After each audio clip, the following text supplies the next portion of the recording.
हाँ जी। Hello students, स्वागत है आप सभी का बंसल क्लासेस की इस ऑनलाइन प्लेटफॉर्म पर। आज अपने बात करने वाले हैं जैसा कि आपने थंबनेल में देखा है, सारनाथ के बारे में चर्चा करने वाले हैं। यूनेस्को का जो 45वां स्थल जो भारत में घोषित हुआ है उसको लेकर चर्चा करने वाले हैं। सबसे पहले क्लियर करेंगे कि यूनेस्को स्थल का मीनिंग क्या होता है, क्या what is the meaning of UNESCO site, UNESCO site क्या होती है। दूसरा फिर बात करेंगे सारनाथ के पर्टिकुलर सारनाथ के बारे में, डिटेल से चर्चा करेंगे कि सारनाथ जो है उसके बारे में क्या क्या बातें कही गई हैं। चलिए सबसे पहले बात करें, अगर आपको इसकी पीडीएफ चाहिए, आप अगर पीडीएफ से पढ़ना चाहते हैं तो पीडीएफ से भी पढ़ सकते हैं। लेक्चर लेने सिर्फ पीडीएफ जब आपके पास होती है तो इसका फ़ायदा ये होता है कि आपको लिखने नहीं पड़ता, नोट नहीं बनाने पड़ते। तो आप इसे क्या कर सकते हो, टेलीग्राम से पीडीएफ भी ले सकते हो। क्लियर है? तो ये अपना चैनल है बंसल क्लासेस सीकर वाला, इससे आप ये ले सकते हैं। सबसे पहला सवाल है, सबसे पहला सवाल क्या है कि यूनेस्को क्या है। पहले तो हमें ये बताइए, सबसे पहला सवाल क्या है कि यूनेस्को का मीनिंग क्या है, यूनेस्को क्या है। यूनेस्को के बारे में चर्चा करते हैं। यूनेस्को एक अंतर्राष्ट्रीय संगठन है, एक इंटरनेशनल ऑर्गेनाइजेशन है जो पूरे विश्व के लिए काम करता है। क्या है यूनेस्को? एक इंटरनेशनल ऑर्गेनाइजेशन है। और क्या खास बात है इसकी? ऑर्गेनाइजेशन है। फुल फॉर्म क्या है इसकी? फुल फॉर्म इसकी बनेगी United Nations Educational Scientific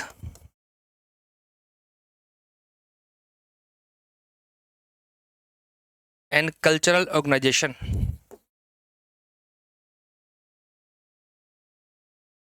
and Cultural Organization, ये इसकी फुल फॉर्म है। बोलेंगे फुल फॉर्म याद करने के लिए सबसे अच्छा तरीका क्या होता है, देखिए इधर एक बार जरा कि इनके वर्ड से याद कीजिए एक एक को।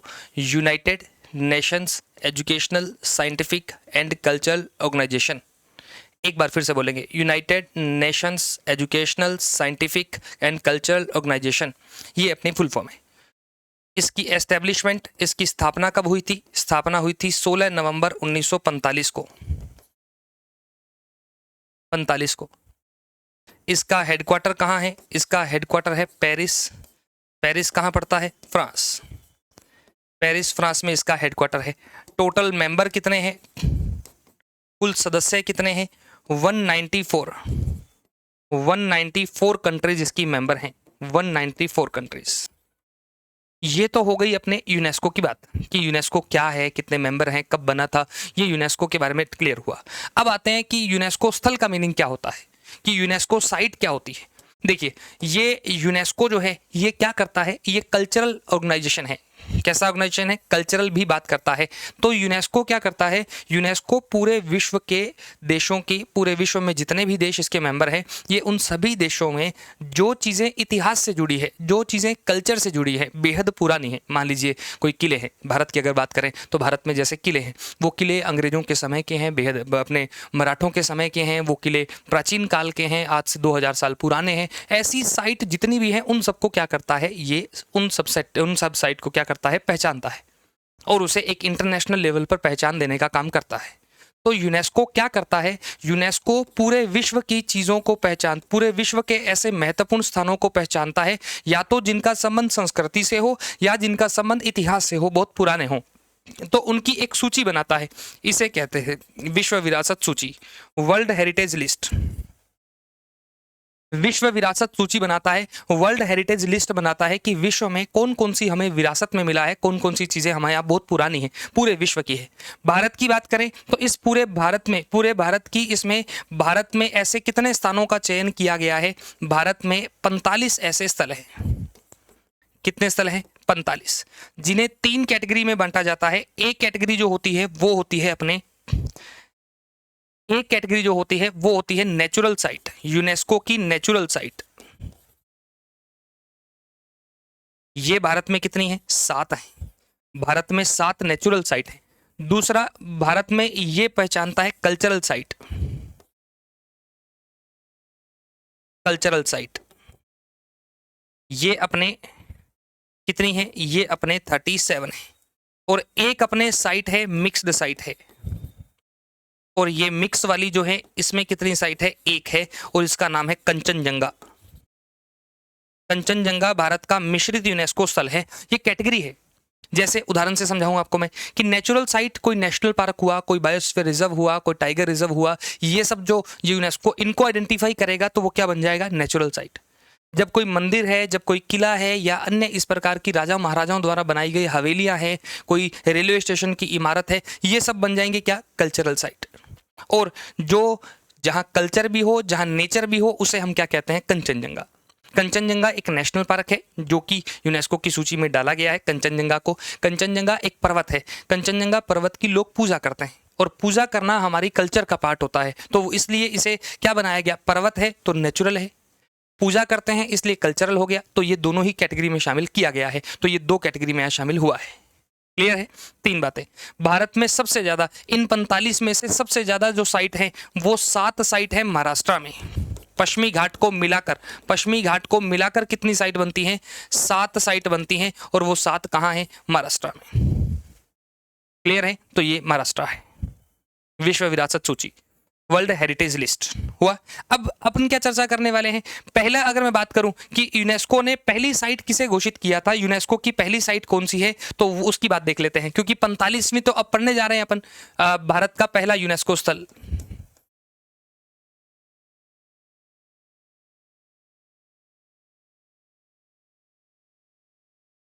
भारत का पहला यूनेस्को स्थल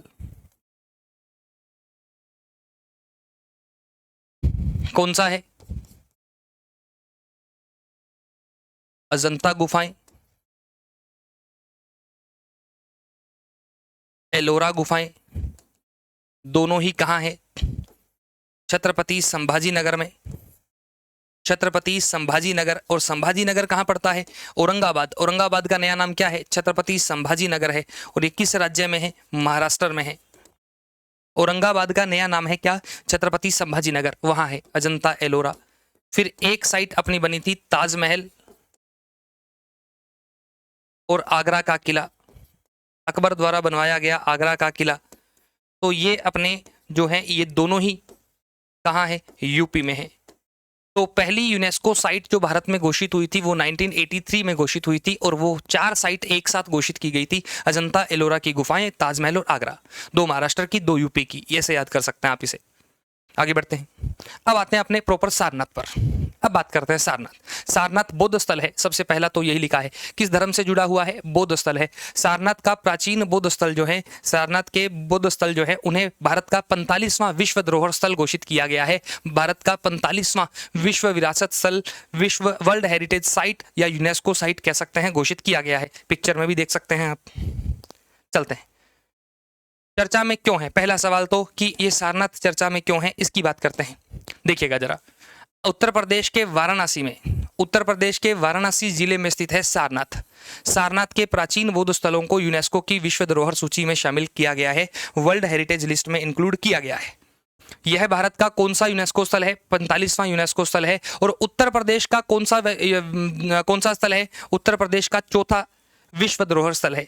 अभी 2 तो मैंने आपको भी अभी बताए कि 2 तो उत्तर प्रदेश का चौथा है ना, तो उत्तर प्रदेश का पहला कौन सा है, ताजमहल।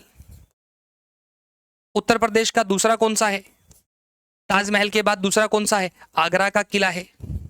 ये तो मैं भी अभी बता के आया हूं आपको 2। और तीसरा कौन सा है, अकबर द्वारा बसाया गया वो शहर फतेहपुर सीकरी, वो क्षेत्र फतेहपुर सीकरी, अकबर ने राजधानी बनाया था फतेहपुर सीकरी को, तो ये फतेहपुर सीकरी लिखा भी हुआ है। उत्तर प्रदेश के पहले 3 कौन कौन से हैं, ताजमहल है, आगरा का किला है, फतेहपुर सीकरी है, ये इस सूची में ऑलरेडी शामिल है।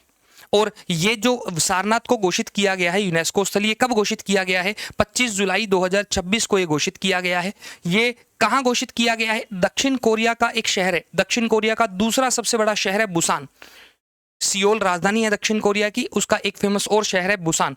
बुसान में हाल ही में विश्व धरोहर समिति, मतलब यूनेस्को के उन लोगों की टीम जो ये विश्व धरोहर को पहचानने का काम करते हैं, उस लोगों के ग्रुप को क्या कहा जाता है, विश्व धरोहर समिति, वर्ल्ड हेरिटेज कमेटी कहा जाता है। उसने कौन से सेशन में इसकी घोषणा करी है, 48वें सत्र में इसकी घोषणा की गई है। 48वें सत्र में कहा गया है कि यूनेस्को अब क्या होगा, भारत का 45वां जो साइट है सारनाथ जो है वो भारत का 45वां यूनेस्को साइट होगा।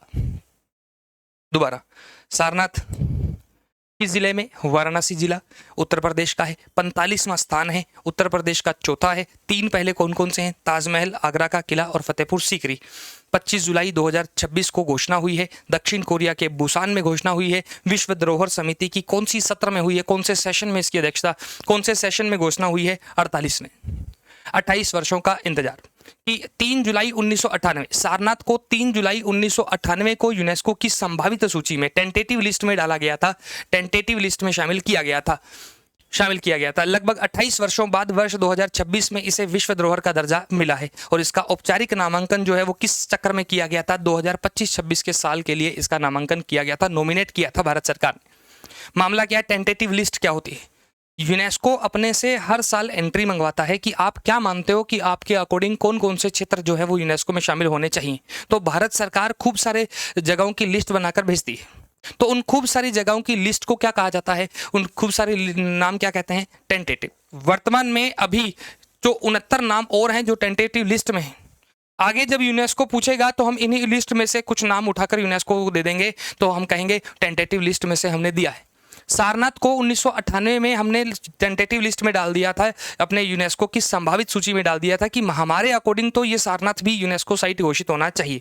लेकिन यूनेस्को की विश्व धरोहर समिति ने, वर्ल्ड हेरिटेज कमेटी ने 48वें सत्र में बुसान में ये घोषणा करी है कि अब जाकर हम इसे किस में शामिल करने जा रहे हैं, अब जाकर हम इसे शामिल कर रहे हैं। तो ये इसमें याद रखना है। सारनाथ के प्राचीन नाम क्या है? बौद्ध परंपरा में सारनाथ को अलग अलग नामों से जाना गया है। जैसे एक नाम तो क्या है? ऋषि पतन है, एक नाम क्या है? इसी पतन है, और एक नाम क्या है? मृगदावा या मृगदाय नाम इसका रखा गया है। क्या क्या नाम है? बोलो मेरे साथ। ऋषि पतन है, इसी पतन है और मृगदावा या मृगदाया इसका नाम रखा गया है। तो 3 प्राचीन नाम इसके बौद्ध ग्रंथों में हमें देखने को मिलते हैं। आगे बढ़ते हैं, सारनाथ का इतिहास पढ़ते हैं थोड़ा सा कि इसका रिलीजियस इंपॉर्टेंस क्या है, इसका हिस्टोरिकल बैकग्राउंड क्या है, उसके बारे में चर्चा करते हैं। गौतम बुद्ध ने ज्ञान प्राप्ति, इंग्लिश में कहते हैं एनलाइटनमेंट। गौतम बुद्ध को ज्ञान की प्राप्ति जब हुई थी तो वो 6ठी शताब्दी ईसा पूर्व में, ज्ञान की प्राप्ति के बाद 6ठी शताब्दी ईसा पूर्व में सारनाथ में अपना पहला उपदेश, फर्स्ट sermon दिया था। भगवान बुद्ध ने सारनाथ में फर्स्ट sermon दिया था, पहला उपदेश दिया था। तो फर्स्ट sermon के लिए जाना जाता है भगवान बुद्ध का कौन सा? सारनाथ। पहले उपदेश देने की घटना को क्या कहा जाता है? धर्म चक्र परिवर्तन कहा जाता है। भगवान बुद्ध से जुड़ी हुई घटनाओं के नाम हैं। जैसे भगवान बुद्ध ने जब घर छोड़ा था तो इस घटना को कहते हैं महाविनिष्क्रमण। जब भगवान बुद्ध की ज्ञान की प्राप्ति हो गई थी तो ये एनलाइटनमेंट ज्ञान प्राप्ति वाला है। और उसके बाद जब पहली बार उपदेश दिया गया था तो धर्म चक्र परिवर्तन कहते हैं। और जब उनकी डेथ हुई थी तो उसे महापरिनिर्वाण कहा जाता है। क्या कहा जाता है? महापरिनिर्वाण कहा जाता है। तो ये अलग अलग घटनाओं को अलग अलग नाम दिया गया है। तो भारत अपने भगवान बुद्ध ने पहली बार जब उपदेश दिया था तो उस घटना को क्या कहा जाता है? धर्म चक्र परिवर्तन कहा जाता है। यही भगवान बुद्ध ने सारनाथ में पहली बार कितने शिष्यों को उपदेश दिए थे? 5 शिष्यों को उपदेश दिए थे। और किसकी स्थापना करी थी? बौद्ध संघ की स्थापना करी थी। बौद्ध भिक्षुओं का एक ग्रुप बनाया था, बौद्ध संघ जिसे कहा जाता है। तो 5 शिष्यों में सबसे फेमस शिष्य है कौंडिन्य, जो उनका मित्र भी हुआ करता था भगवान बुद्ध का। कौंडिन्य को सबसे पहले उन्होंने शिक्षा दी थी। कौंडिन्य इनमें सबसे फेमस है। बुद्ध ने यहाँ आर्य अष्टांगिक मार्ग कि आर्य अष्टांगिक मार्ग है, भगवान बुद्ध ने आर्य अष्टांगिक मार्ग दिया है। इस संसार की समस्याओं से निपटने के लिए एक रास्ता बताया है, 8 सिद्धांत बताए हैं। अगर कोई व्यक्ति 8 सिद्धांतों का पालन करता है तो फिर ये वो संसार से मुक्ति पा सकता है। तो ये बताया गया है सिद्धांत। भगवान बुद्ध से जुड़े 4 प्रमुख तीर्थ स्थल हैं। नंबर 1 है लुम्बिनी। लुम्बिनी पड़ता है नेपाल में। लुम्बिनी कहाँ पड़ता है? नेपाल में पड़ता है लुम्बिनी, नेपाल में। नेपाल में उनका जन्म हुआ था। बोध गया कहाँ पड़ता है? बिहार में। बोध गया कहाँ है? बिहार में। सारनाथ यूपी में पड़ता है। सारनाथ कहाँ पड़ता है? यूपी के वाराणसी जिले में पड़ता है और पहली बार उपदेश दिया था यहाँ पे। और कुशीनगर, अगला नाम क्या है? कुशीनगर। कुशीनगर है, यूपी में पड़ता है। कुशीनगर किस राज्य में पड़ता है? यूपी में पड़ता है कुशीनगर। ये जो है महापरिनिर्वाण है। ध्यान देना, एक बात और प्रश्न बनेगा यहाँ पे। क्या प्रश्न बनेगा कि, हाँ जी, एक और प्रश्न बनेगा। क्या प्रश्न बनेगा कि कुशीनगर जो है वो यूनेस्को की सूची में शामिल नहीं है। भगवान बुद्ध से जुड़े हुए 4 फेमस स्थान हैं, लेकिन उनमें से 3 यूनेस्को की सूची में शामिल हैं। चौथा जो शामिल नहीं है वो कौन सा स्थान है? कुशीनगर। यहाँ भगवान बुद्ध की डेथ हुई थी और भगवान बुद्ध की डेथ होने की घटना को क्या कहा जाता है? महापरिनिर्वाण कहा जाता है। क्या कहा जाता है? महापरिनिर्वाण। याद कर रखना, sermon, प्रथम उपदेश देने की घटना को क्या कहा जाता है? धर्म चक्र परिवर्तन कहा जाता है। याद रखेंगे। आगे बढ़ते हैं। 1904 से 6 के उत्खनन में प्राप्त अशोक स्तंभ। अशोक का पिल्लर जो है, अशोक पिल्लर का शीर्ष सिंह शीर्ष जो बाद में क्या बन गया था, भारत का नेशनल एम्बलम बन गया, भारत का राष्ट्रीय प्रतीक बन गया था। सारनाथ में 1904 में स्थापित संग्रहालय भारत के प्रारंभिक साइट म्यूजियम में से एक है। तो 1904 में सारनाथ में एक संग्रहालय भी बनाया गया है, एक म्यूजियम भी बनाया गया है। तो 1904 से 6 में अशोक स्तंभ की खोज हुई थी, उसमें सिंह शीर्ष जो है उनको हमने क्या बना लिया था, ये अपनों ने नेशनल मोटो नेशनल एम्बलम बना लिया था। भारत की विश्व धरोहर स्थिति, कुल विश्व धरोहर स्थल भारत में कितने हैं, 45। अब इस एक्स्ट्रा फैक्ट हैं, जो फैक्ट एक्स्ट्रा हैं उनकी चर्चा कर रहे हैं ना, कि भारत में कुल यूनेस्को स्थल कितने हैं, 45 हैं। वैश्विक स्तर पर भारत का स्थान कौन सा है, भारत का छठा स्थान है। कौन सा स्थान है, भारत का छठा स्थान है। और एशिया प्रशांत क्षेत्र में भारत का कौन सा स्थान है, दूसरा है। और फर्स्ट किसका है, चाइना का है, फर्स्ट चीन का है। लगभग 60 के आसपास स्थान है चीन में, तो चीन है। भारत की संभावित सूची में, मतलब अभी एक कच्ची लिस्ट जो अपन ने बना रखी है, जो यूनेस्को को दे रखा है कि भैया हमारे यहाँ तो इन चीज़ों को इंक्लूड किया जाना चाहिए, तो वहाँ कितने नाम हैं, वहाँ 69 नाम है। कितने नाम है, 69। यूनेस्को विश्व धरोहर से संबंधित मामलों में भारत की नोडल संस्था कौन सी है। यूनेस्को के हेरिटेज साइट, कल्चरल साइट जितनी भी है उनके लिए नोडल एजेंसी कौन सी है, भारतीय पुरातत्व सर्वेक्षण। कौन है, भारतीय पुरातत्व सर्वेक्षण जो है वो इनकी नोडल एजेंसी है। इंडियन आर्कियोलॉजिकल सर्वे, इंडियन आर्कियोलॉजी सर्वे। तो ये अपने इस नोडल एजेंसी का मतलब क्या होता है, नोडल संस्था का मतलब क्या होता है, ऐसी संस्था जो इससे जुड़े हुए सारे काम करेगी, वो संस्था नोडल संस्था कहलाती है। तो नोडल संस्था कौन है, भारतीय पुरातत्व सर्वेक्षण है। वर्ष 2021 से 2025 तक विश्व धरोहर समिति का सदस्य रहा है। कौन सदस्य रहा है, भारत जो है वह वर्ष 2021 से 2025 तक विश्व धरोहर समिति का सदस्य रहा है। और भारत ने जुलाई 2024 में नई दिल्ली में पहली बार विश्व धरोहर समिति की सत्र की क्या की थी, मेजबानी की थी। तो भारत में विश्व धरोहर समिति की जो बैठक अब कहाँ हुई है, बुसान में। जो बैठक अब कहाँ हुई है, बुसान में हुई है। वो बैठक पहले इंडिया में भी हो चुकी है, और इंडिया में वो बैठक कब हुई थी, 2024 में नई दिल्ली में हुई थी, इंडिया में। तो याद रखना, पहली बार। अगला नाम क्या है, वर्ष 2025 में मराठा सैन्य परिदृश्य, मराठा मिलिट्री लैंडस्केप को भारत के 44वें विश्व धरोहर स्थल के रूप में शामिल किया गया था। याद कीजिएगा कौन सा है, 44वां स्थल आपसे पूछ ले तो फिर आप क्या कहोगे, 44वें स्थल के बारे में क्या कहोगे, मराठा सैन्य परिदृश्य। क्या नाम है, मराठा सैन्य परिदृश्य।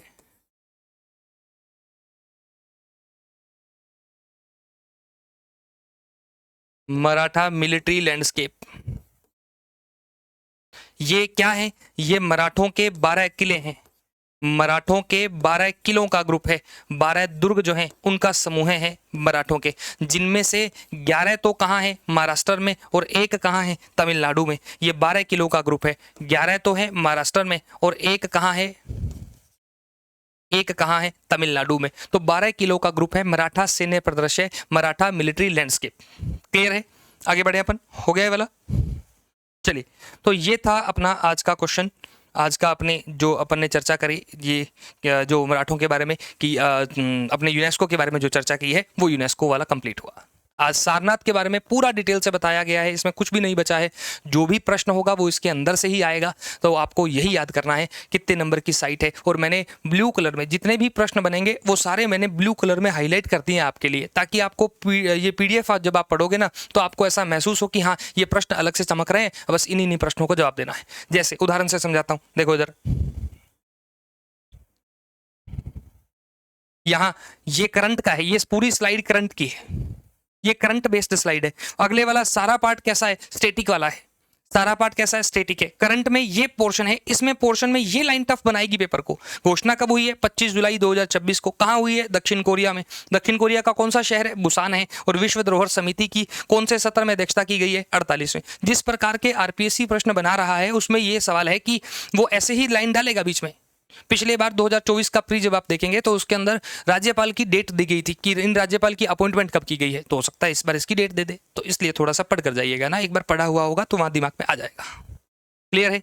उम्मीद करता हूँ आप सभी को ये वीडियो अच्छा लगा होगा, समझ में आया होगा। अच्छा लगना इन द सेंस कि समझ में आया होगा, और तो अच्छा क्या ही होता है पढ़ाई के अंदर। तो ये उम्मीद करता हूँ आप सभी इसे अच्छे से शेयर कीजिएगा और लाइक वाइक कीजिएगा। जो भी आप करना है, जो भी प्रोटोकॉल है वो फॉलो करना है। और मिलते हैं अपन अगली क्लास में, अगले लेक्चर में इस तरह की और जानकारी के साथ। तब तक के लिए बने रहे बंसल क्लासेस के साथ। Thank you so much.